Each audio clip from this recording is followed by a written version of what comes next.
A casa, às margens da linha férrea, abrigou Santos Dumont, o pai da aviação, no início e no final da vida dele.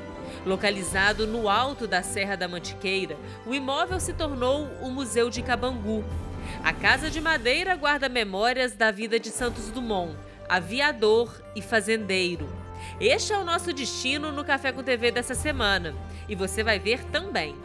Fazenda Budista em Belmiro Braga produz alimentos orgânicos e de forma sustentável.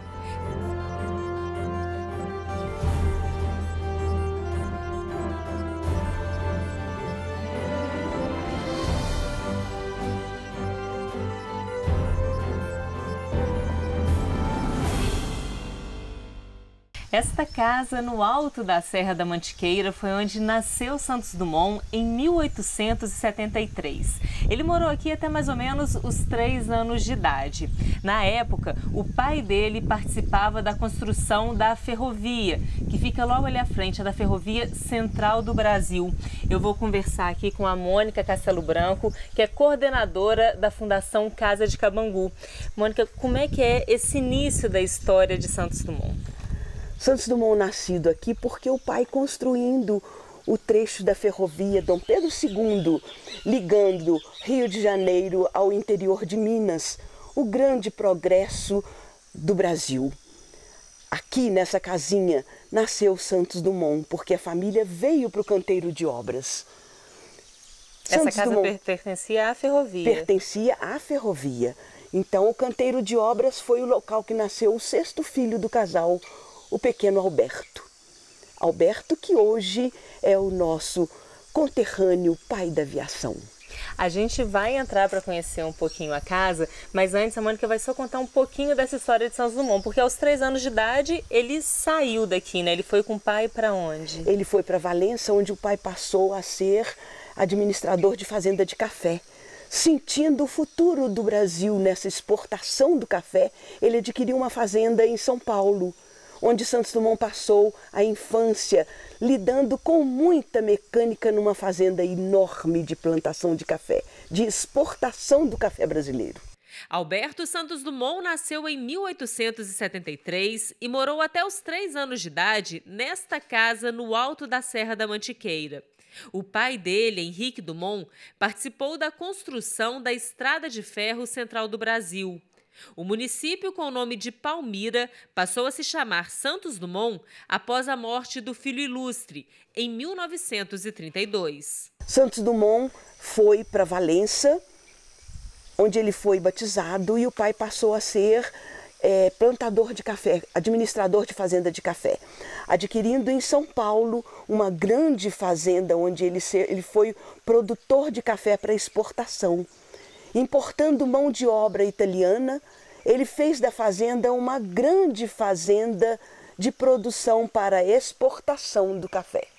E a Mônica estava me contando que nessa fazenda tinha um maquinário muito grande e foi quando Santos Dumont já começou a ter esse contato com a mecânica. Com a mecânica. O contato dele com as máquinas de beneficiamento do café e de transporte do café fizeram com que o pai o emancipasse aos 17 anos, mandando que ele fosse para a França estudar mecânica, matemática, química, e lembrasse, a mecânica é o futuro do mundo.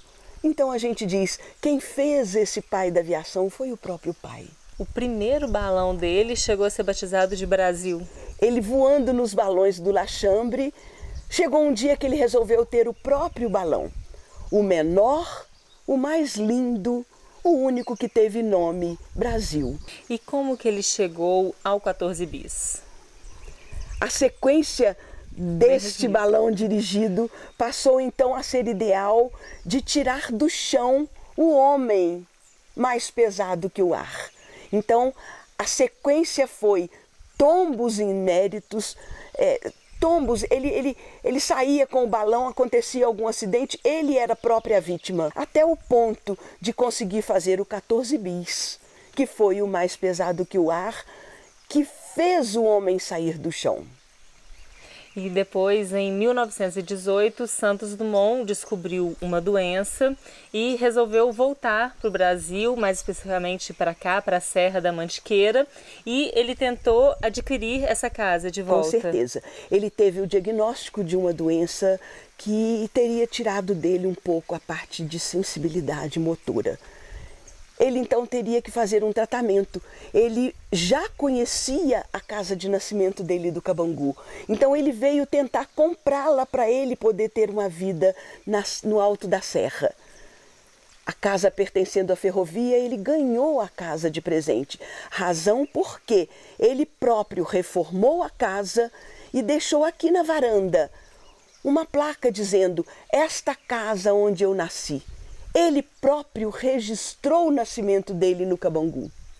Essa casa que é hoje um museu e que a gente vai conhecer agora. Vamos conhecer a casa do Cabangu, reformada por Santos Dumont. Então vamos lá.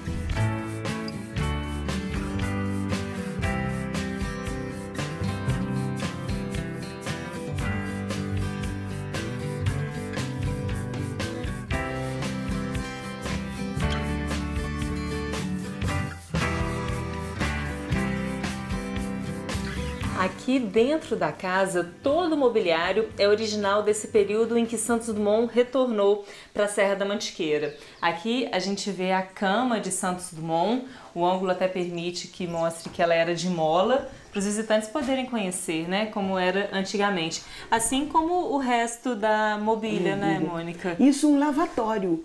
As louças que estão sobre esse lavatório são originais também de Santos Dumont.